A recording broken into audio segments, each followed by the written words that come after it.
Welcome back, everybody, to Progressively Incorrect. My name is Zach Rochelle, and I am here with Lynn Gaffney to be talking all about change management and leadership in education. Lynn has been working very closely with me to develop certain systems around coaching and PD and different initiatives around cognitive science. So I'm very excited to be talking to Lynn and bringing her expertise to you. Just a reminder that this podcast is brought to you by John Catt Educational, which produces some of the best books in education, including my book, Just Tell Them: The Power of Explanations and Explicit Teaching. Get a copy of Just Tell Them today and start your journey into the world of evidence-based education. Lynn, how are you doing today? Hi, Zach. I'm great. Thank you for having me on your show. I'm so happy to have you on here today to be talking about the changes that have been happening on the scene. I know that you're involved with Research Ed New York, which is coming up very soon. So tell me, can you go ahead and introduce yourself to my audience? My name is Lynn Gaffney. I'm an assistant superintendent for instruction at the Watertown City School District. Prior to that, I've served as the director of programs and professional development. I've been a principal, a New York State master teacher, and I was a biology teacher for over 20 years before I went into leadership. Love it. And you've said something to me before. It's a quote that I would probably butcher. Something around the lines of when you become a leader, it's sort of the best leaders are sort of pulled into it. What's that? What do you usually say? Oh, yes. I have a philosophy that a lot of times the best leaders are reluctant leaders. I would consider you to be just an amazing voice in this space, and I'm just glad to be able to share your expertise. But I don't see you as a reluctant leader. I see you as a very confident leader, but maybe it's like sort of deep down we're both similar in that we miss the classroom, we love the kids, but we wanted to make kind of a difference at the school level, at the district level. Right now you're the assistant superintendent for curriculum and instruction. What areas are you overseeing in terms of what have been your focus areas in the past couple years? Sure. Right now, I try to focus primarily on instruction. What I've noticed in my, I think, 30 years that I've been in education is that people, for whatever the reasons, seem to be very reluctant to talk about instruction. So I'm putting that front and center in the conversations that I'm having with teachers and leaders, and it's also part of our school improvement efforts. You know, if you told a parent that like instruction isn't at the forefront, it's not something that is talked about around the water cooler. Instruction isn't really the usually the focus of our PD. They would be very surprised. When I was becoming a teacher, I thought that's what it was like. It was like talking shop and getting into the weeds and the nuances of instruction. So that's something I've seen you kind of bring to the school is this maybe a little bit of an obsession around the details, around the minutia of instruction. So specifically, what are some of the different initiatives or programs that have kind of come through in the past couple years? Or, yes, I would say I'm obsessed with instruction, to put it bluntly. I agree with you on that. Basically, what we've done is we've tried to unite everybody around a shared model of learning. So, one of the things that we use at Watertown is the information processing model, and I know there are many of them. But we have one that formulates a pretty good model of how information is taken in, also processed, and how it's remembered. And this applies obviously to adults and to students. And the other thing that we are emphasizing is the instructional hierarchy. So, understanding that students need to go through phases or stages as they're learning. Both of these are foundational, really, to making strong instructional decisions in class on a daily basis. So these are the things that are kind of the underpinnings of the efforts that we've done. We did identify a set of best practices, which you're aware of, called the Cyclone 6. So we are the Watertown Cyclones. That is our mascot.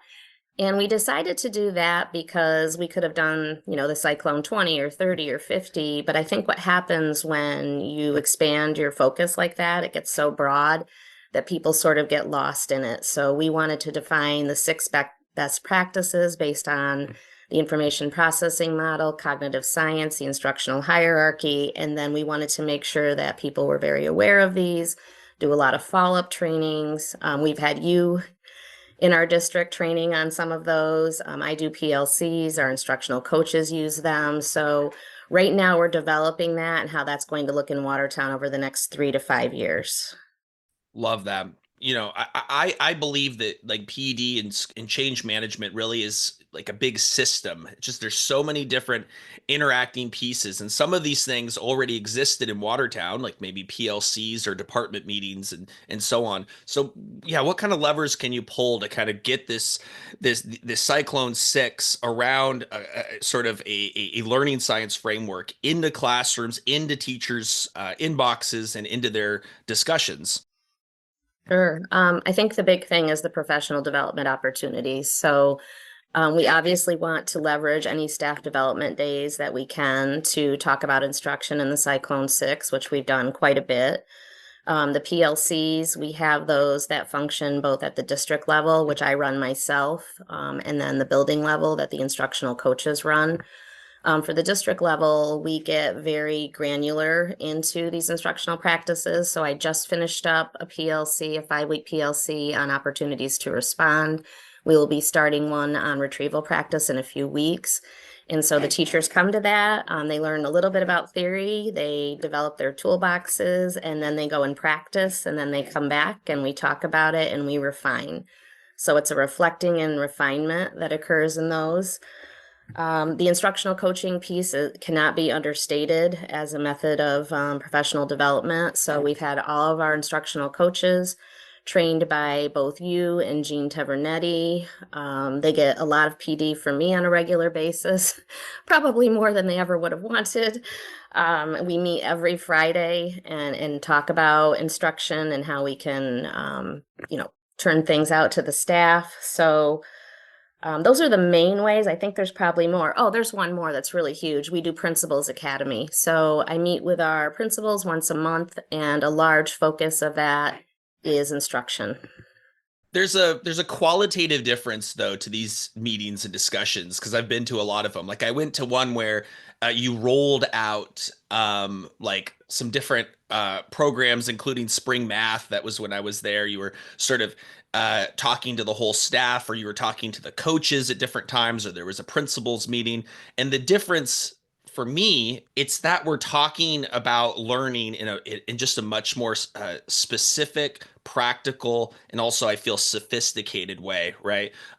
Teachers and coaches are developing a shared language. Like we're saying the same things. We talk about retrieval practice. We talk about working memory, and it's not hard to we don't talk past each other so much because we can make some of the same predictions about what will work and what will not work because we've been in some of the same trainings.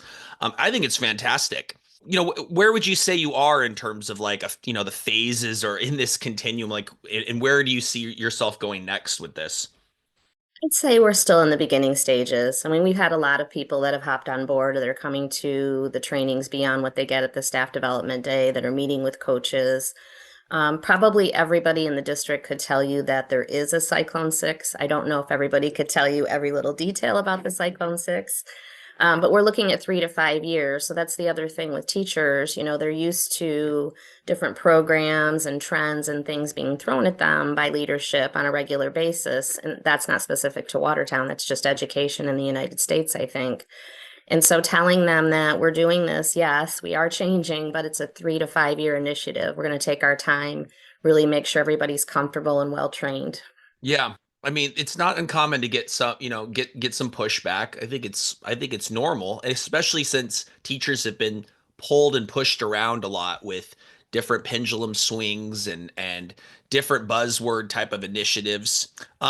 I thought I'd do a little bit of something because you and I both been involved with like unveiling or explaining kind of presenting a new vision for teaching and learning at Watertown. So some questions that tend to come up for me, not at Watertown actually necessarily, but in schools around the country. These are some of the things I kind of hear, and I'm curious, like, how would you answer each of these? So bit of a game show mode here, I guess. Here's the first one, which is around that pendulum swing. Things in education are always swinging back and forth, And, once you're gone, someone else is going to come in and change it. It's going to be the exact opposite. I might as well just shut my door and teach the way I want to teach. Like, how is this science of learning thing we're doing now any different?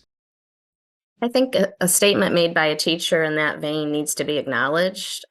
I've been on the receiving end of fads and trends, like I said before. I think most of us have. And I can see why people would be cautious, if not leery, about someone throwing this science of learning thing, bright, shiny thing that's supposed to fix everything at them.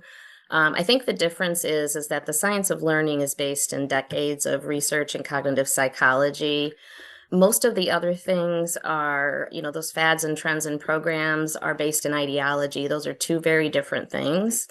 And so, really helping them understand the difference between something that's research based or evidence based and something that is just someone's opinion, I think is very important. The other piece is if they're knowledgeable, and this is what I try to do in the trainings that I do, if they're knowledgeable about the information processing model, about how the brain takes in, learns, retains information, then they actually are inoculated to some of these fads that come their way. They can say, oh, that doesn't really have any grounding in science. Yeah, absolutely. Something smells off I think once you start digging into different areas of cognitive science, like you start to learn about the importance of practice, and then you are sort of you hear a description or see a video of some sort of teaching, and then the first thing that comes to your mind is, I don't think they're going to be able to retain this because I see so little practice in this video, right? You start to kind of you develop mental models that allow you to see the world differently. Excellent. Well, this one's related. I'm already doing these things that you call the science of learning. This is just good teaching. So what's the big deal? I've actually heard that. We have something in our district I think you're aware of called effective teaching. So it's a 5-day course that many of our teachers have gone through, and it was an initiative in Watertown for a very long time that kind of went by the wayside, and now it's come back. Most of the practices in effective teaching are based on cognitive science, which is great. So there are people that hear some of the things that you say and I say, and they say, we're already doing that. Um, I think the idea would be if someone came to me with that is to ask them some examples of some things that they might be doing. One thing that comes to mind is retrieval practice. We have a lot of teachers using that, so I would want to hear how they're using it. And then I might just suggest that they use some spaced practice with that, so that one little tweak going from just retrieval practice to spaced practice and being very purposeful about it can have a huge effect on student achievement. Absolutely, absolutely. And I there's a few areas that I feel like you can never really perfect. I think of, like, if you combine them all together, just the idea of ratio. I go into classrooms. I'm on a streak now, maybe of 20, 30 classrooms in a row where I haven't seen like that turn and talk was necessarily part of the everyday practice. They may have done it just because there was an observer, right? Or things like just how do you artfully go between choral response, mini whiteboards? How do you do these in a way that just feels like it's just everyday part of the lesson? It's not some sort of novelty. That is something I think you can always constantly be working on. Yeah, I also kind of triggers me a little bit. Like, this is just good teaching, but I'm like, yeah, but we need to keep working on good teaching, right? We need to keep getting Yeah. better at it.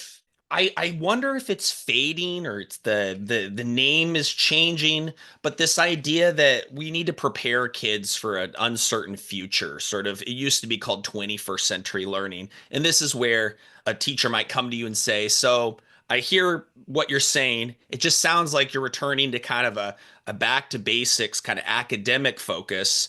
And we know that sort of none of this knowledge really matters because we have AI, we have technology, and then the future is so uncertain. We really, I know this is good teaching for basic facts, but not for maybe some sort of deeper, more powerful understanding that's necessary for the future. Okay, yeah, I've heard that, and that is still going around quite a bit. I think I would ask the person maybe what they meant by 21st century skills, and usually the answers you get are problem solving, creativity, critical thinking. But again, I'm going to lean into that understanding or that model of learning, right? Where we have our working memory and our long-term memory. And if somebody has a good understanding of that, then I can explain to them that for us to be able to do critical thinking or be creative or problem solve, we have to have quite a bank of knowledge and skills in our long-term memory. Without that, there's nothing to creatively think about. So that's what I would lead into explaining with that model. I think the goal, all of us know the goal is transference, right? So, yes, we want students to acquire knowledge, memorize all of those good things, but we want them to be able to use it in other contexts as well, that we can't skip steps to get there. And I think that's the part with the instructional hierarchy that I mentioned before that is not well known in K-12 education. Yeah, and skipping those steps, I mean, it could lead to cognitive overload, but also I feel like what it does is just leaves kids behind. They just got 90% there, but they didn't really get to fluency, and then they have to master the next thing and they only get 80% there, and they're always kind of trailing behind. But if we can just give that extra push when it comes to mastery of sort of foundational skills, I've seen with and we see this with the research that underpins the instructional hierarchy, that kids can just be so much more comfortable and fluid with their thinking when they get to those later stages. Just can't skip it.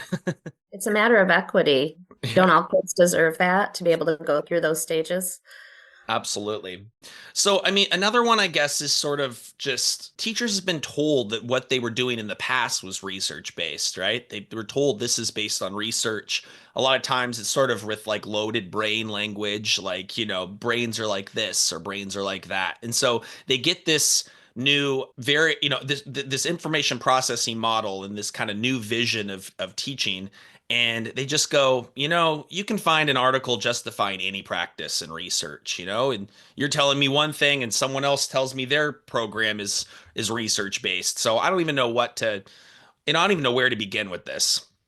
That has happened as well. Um, I think people, again, they need to understand the difference between research and somebody that just has an opinion or an ideology and wrote a program or a book, or worse yet, a product that schools are buying. So being able to fully understand how people learn, again, it's a little bit of inoculation. So you're not falling prey to some of these snake oil type salespeople. Again, though, I'll lean into the instructional hierarchy. Yes, we want kids to be able to do some inquiry, but it's got to be in the generalization adaptation phases of the hierarchy. It can't be at the beginning. Then you're favoring the kids that already have that basic knowledge, and the ones that don't are probably not going to be able to get it through that methodology. So I'm also the chief diversity officer for our district. I run the diversity, equity, inclusion, and belonging committee as well. And I see this as a matter of equity. We leave too many kids behind with just going the discovery route and not using explicit instruction.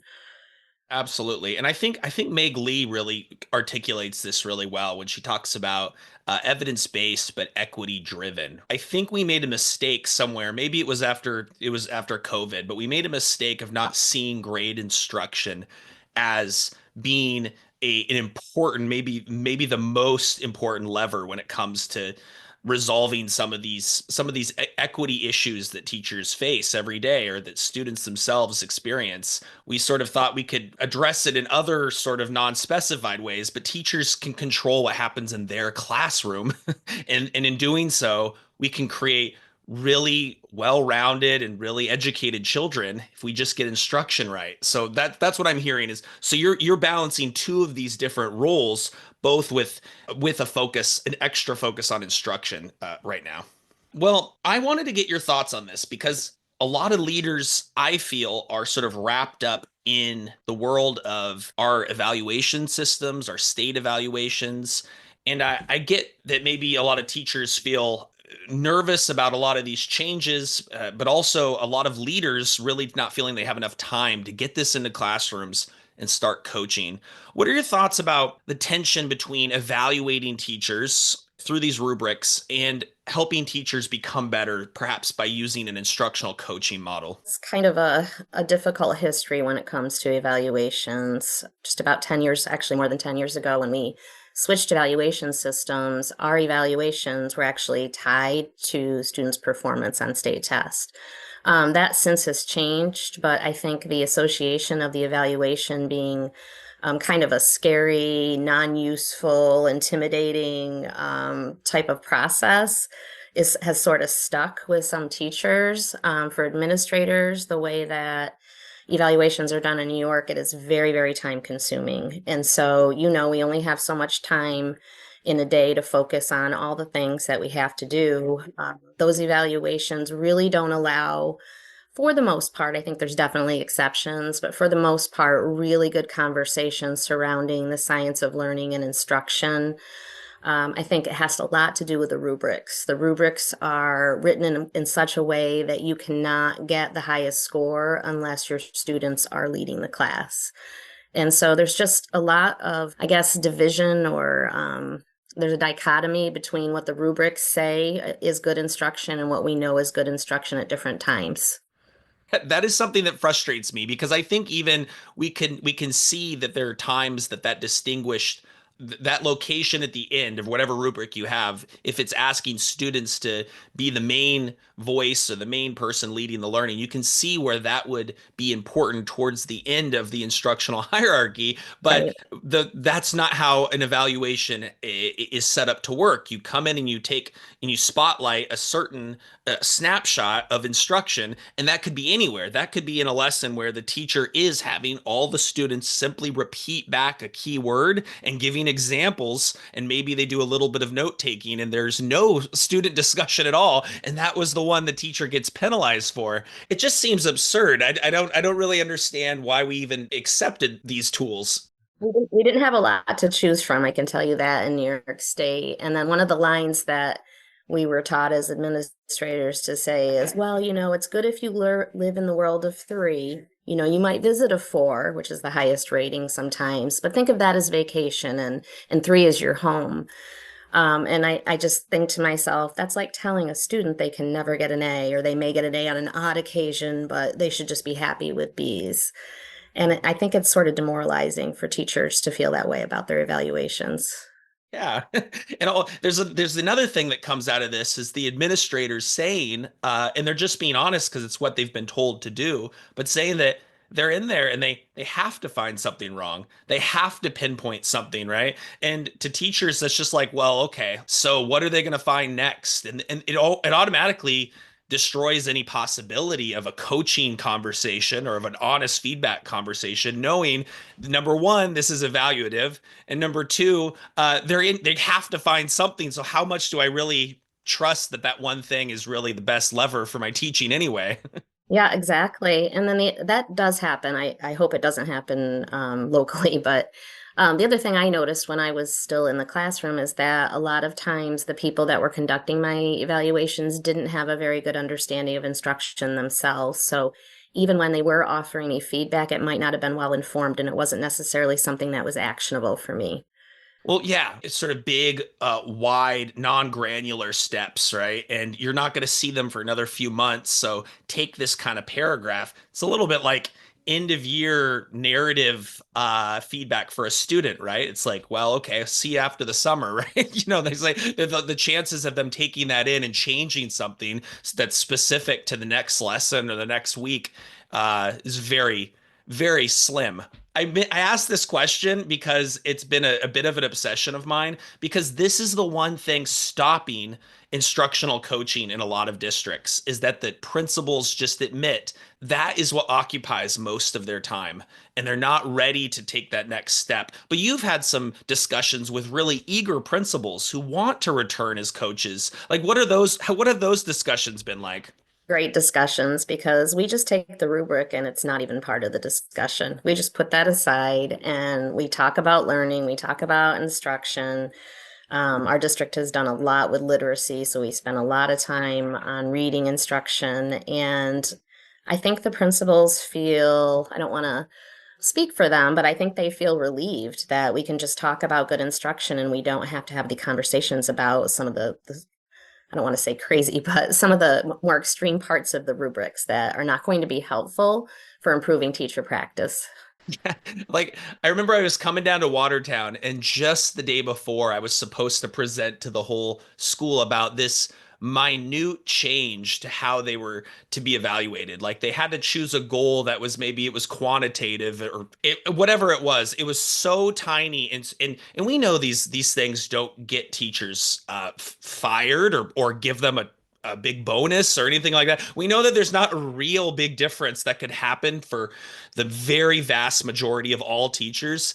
And to spend 60 minutes explaining a tiny change when the school was hasn't been exposed to some of the ideas that you and I are sort of inundated with, it just seems like a huge waste of time. Yeah, you have to narrow your focus. And so if that means that we're not talking as much about the rubrics and we're talking more on good, strong instruction, then that's what I want to do. Absolutely. So you are involved with Research at NYC, and I have a feeling this is going to be the big one. All the other Research Ed USAs have been, or Canada's. Well, no, Canada's has been in a major city. All of ours have been in tinier, kind of smaller places, and we haven't been in the center of a of a large metropolitan area like like this. I have a feeling this is going to be huge. Tell us what's on. What do you see coming in terms of this? What's going to distinguish this from the other research eds that have come to the US so far? Well, the lineup is just amazing. So, yes, I am speaking. When I saw my name listed with the likes of the people on that list, I was honored, humbled. I think the lineup alone is going to attract people from all over the country and other countries as well. Meg Lee has done a fantastic job. She's the lead person on this. We're going to have Tom Bennett there. Yeah, I think you're right. Being in a metropolitan area where we can draw from people, some of them live in the surrounding areas, we're going to get very good turnout. People have been emailing me about this. They saw the list, and I want more of our friends, even if they just come as participants. I want them from the UK to fly in. I'm like, this is not that far. Trying to Oh, describe. I'm like, no, it's this not. is an easy flight to come down. But you got a few people from the UK. Do you remember? I know Tom Sherrington's coming. Who else? I don't have my list I in think front of me. Hailey Hughes is coming. These are people Kate, on the jo- podcast. Kate Jones. That's right. Kate's coming, and then so Tom's coming. If he ever listens to this, which I know he won't, I've heard he has a style of last minute bookings for flights. So we should. He apparently last time, or maybe two times ago with Meg, it booked it so late and just was coming in just right at the hour. I like that style. So I'm happy to see he's coming too. Where is it at? What are we looking forward to when we come to a research ed conference for anyone who is listening who's considering going? So it's at Grace Church. Again, I don't have all the information in front of me, Zach, but I can send it along. But a research ed, I guess, in my explanation of it might be a little different than yours. I'm looking at it from a school leadership perspective, is that you're going to hear from practitioners, you're going to hear from people that are teaching in classrooms, you're going to hear from instructional coaches, you're going to hear from other leaders, you're going to hear from researchers, a really wide variety of things that can influence not only classroom change, but school and district improvement as well. Every time I go, every session I've been in, I always learn something that I can take away and bring back to my district to help me be better at what I'm doing.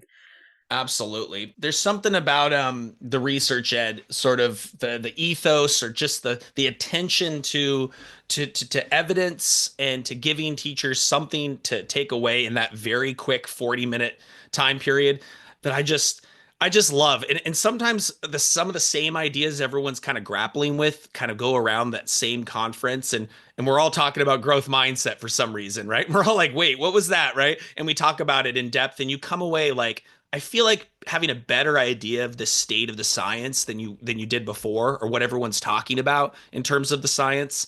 I really recommend people that are listening go check it out. I will put links in the show notes. I'm presenting, Lynn's presenting. Go see Lynn. You don't have to go see me, but it'll be it'll be fun. It'll be fun.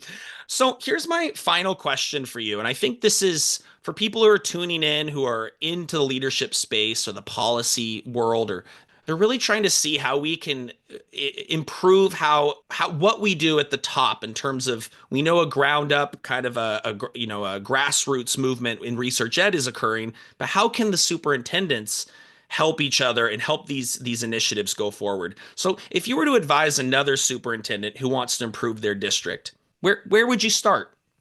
A couple items that I might suggest. First and foremost, I would suggest that that person develop their own knowledge, right? So get knowledgeable about how people learn, how that can translate into classroom practice. You really need to have an understanding of instruction for people to follow you. Because teachers know, right? They know if you get up in front of them and you don't know what you're talking about very, very quickly, and you're not going to develop the followership that you need to be able to have any type of systems change. The second thing I would say is to prioritize literacy instruction. This is critical for success in all areas. So I would make sure whatever you're doing in your district that it's science of reading aligned. You've got a structured literacy program with a structured writing component as well. That's foundational, and to me, you have to do that before you can really do anything else. Number three, continuous PD. So help your people see that they are part of a learning organization. We know that those one-shot trainings are usually pretty ineffective and rarely bring any type of change in practice. So make sure that people have training, ongoing training, make sure that your instructional coaching program is part of your professional development, and really try to build capacity in your own people. So even where we are, I may have people that are not instructional coaches, but they're teacher leaders. In fact, I just asked two of my secondary science teachers to do a book study with their departments on Adam Boxer's book, Teaching in Secondary Science, because I think it would work beautifully. So really building up that capacity of people in your organization. Four, I would say start with your strengths. So know your district, know your district's culture, and build from there. I think the reason that Watertown is on a good trajectory right now is we started with the effective teaching that had been part of the culture for years, and we're just building on that. We're not trying to change it appreciably, so people know that we're building on our strengths. And then the last thing is to be relentlessly focused on a very narrow set of priorities. This is much easier said than done. Many other items in your district are going to try to pull you away from your purpose and from instruction, and you have to stay focused. So every morning I have a note in front of me with my purpose in front of it, and it says student achievement. And I center myself around that, and I try to keep most of the things I'm doing within a day centered around that. And I think maybe the first time you stick to your guns and you really keep to your focus. Maybe that's confusing to people because they've been so used to, everybody's working on everything always. But I think over time there just has to grow this appreciation. And you don't get to hear this feedback because you're in the back and no one will say it to you directly, maybe. But during the PDs I've been involved in at Watertown, you get teachers coming up and going to, well, isn't Lynn amazing? Like finally, we've been waiting. Lynn has been the person we've been waiting for for so long, for 15, 20 years, right? And so I think that it might feel like a risk and you might feel like you're unpopular at the very start, but that over time people can see that you have that you have their priorities in mind too, that their craft, their instruction, their students are your priority, and all these other things you're just you're sometimes having to sideline to focus on those things. So I really appreciate you doing that for teachers, and they've told me such good things. Lynn, thank you so much for coming on the podcast. I think people that are interested in this movement are really gonna get a kick out of it. Listeners, thank you so much for tuning in today to Progressively Incorrect. Please give it a 5-star rating and spread it around to a principal, to another teacher, and let's share out these ideas. I think they're very, very valuable. Lynn, take care. Thanks, Zach. See you soon.